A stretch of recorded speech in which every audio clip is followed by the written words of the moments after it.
Hey guys, John Rettinger from Techno Buffalo here at the review for you of the Sony Ericsson Xperia X1. I know this is an older phone, I mentioned this in the unboxing, but it was one of the few devices that I hadn't had a chance to check out. And I was really curious about the form factor and the operating system. So while this is not the most modern of devices, it's still a pretty interesting one. So I thought that I would give you my impressions on it. So the X1 is running Windows Mobile 6.1, but it's got a sort of a unique take on Windows Mobile, and I'll show you that in a minute. Spec-wise, it's got a very sort of strange screen. It's 3 inches diagonal. It can show over 65,000 colors, which is quite nice. It's got a 480 by 800 resolution, which is a little bit weird, but not bad. And again, it's a resistive touchscreen. So one of the cool things about the X1, and I'll go ahead and jump right in here and show you what it is. Your Windows Mobile 6.1 home screen is nothing fancy. But what sort of is the flagship of the Xperia line, and what's going to be the flagship of the X2, which is replacing this running Windows 6.5, is this panel interface. Let me show you what that looks like. There's a panel button in the bottom right-hand corner, which pulls up a row of sort of new-skinned home screens. Think of it like TouchFlow 3D, but you can change the different TouchFlow 3D skins. And there are different panels that you can download. Here are some of the most popular. I'll show you what they look like. So to access a panel, all you do is just give it a click. So we'll go ahead and pick one. We'll pick Fish. It pulls up, does a little refresh, and you are good to go. Now from the surface, this fish thing just looks kind of gimmicky and not so useful, but there's a lot more below the hood. The fish will change color if you have messages or missed calls. More fish will show up depending on whether or not you have messages waiting. It sort of takes a little bit of a look to get used to it, but it is surprisingly useful. You can move the fish around. They're just a fun thing to have. A few other panels here, and you see how quickly the panel interface does respond, and I'll show you this works in landscape as well. You can use some that are a little more useful. You certainly have like different panels for business or for pleasure, and there are a lot more things that you can use. So here's a little more useful panel with an array of icons on the bottom, a big analog clock, and you can definitely update the panel or whatever you'd like.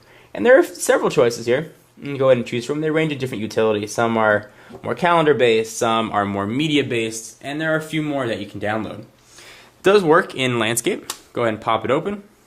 It does have a relatively quick refresh rate as well. Go ahead and hit the panel button. And now you get the same thing sort of in a portrait mode. You can view it a little differently if you want to sort of fan across them. Some neat animations you get. Sort of the utility of that is questionable, but it definitely looks pretty. So the Xperia X1 is running Windows 6.1 or Windows Mobile 6.1, which is already an antiquated operating system. In fact, it was antiquated almost when it was released, but now it's been supplanted by Windows Phone, more commonly known as Windows Mobile 6.5. Certainly it'd be very hard to recommend an older device running antiquated operating system like the Xperia X1, especially at the almost $700 price point that most retail outlets are asking for it. It becomes a very expensive phone. It was expensive when it was first released, and is surprisingly not seen that big a price drop, I believe, in the well over a year since it first came out. So assuming that this is a phone that's probably not going to be in your budget, what is nice and unique about it? And Sony Ericsson in particular are really known for a great build quality.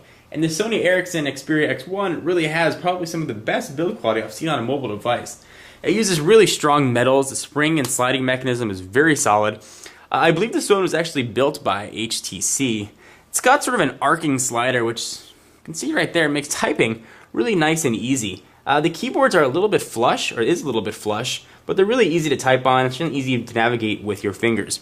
I'd say it's probably one of the better keyboards that I've actually used.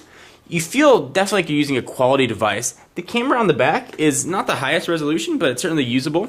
3.2 megapixels, and it takes very nice pictures, surprisingly nice pictures actually, and the LED flash adds a nice touch, although I wouldn't use this as your primary camera. As far as camera phones go, it really is one of the nicer sensors I've seen.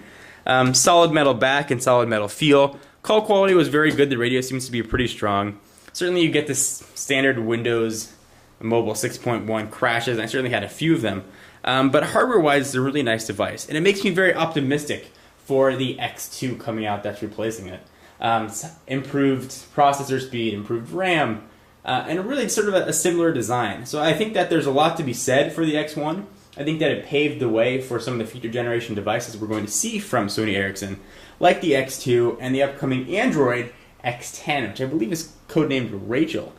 So this really is a forefront and a forebearer some of the new phones we're going to start seeing from Sony Ericsson. And they did a really nice job with this, but its high price point, antiquated operating system makes it very hard to recommend.